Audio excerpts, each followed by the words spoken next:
স্বতন্ত্র পে স্কেলের নামে এমপিওভুক্ত শিক্ষকদেরকে নবম পে স্কেল থেকে বঞ্চিত করার কোন রকমের পদক্ষেপ গ্রহণ করা হয়, বাংলাদেশের 6 লক্ষাধিক এমপিওভুক্ত শিক্ষক কর্মচারী প্রত্যেকটি জেলায় উপজেলায় দুর্বার আন্দোলন করে তুলবে।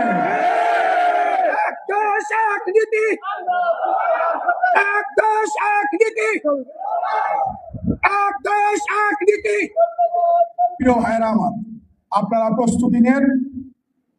আমাদেরকে যদি এতই আপনাদের ভালো লাগে, স্বতন্ত্র পে স্কেল দিয়ে যদি সম্মানিত করতে চান, আগে নবম পে স্কেলটার অন্তর্ভুক্ত করেন, এরপরে না হয় স্বতন্ত্র দিয়ে আমরা তখন নিব।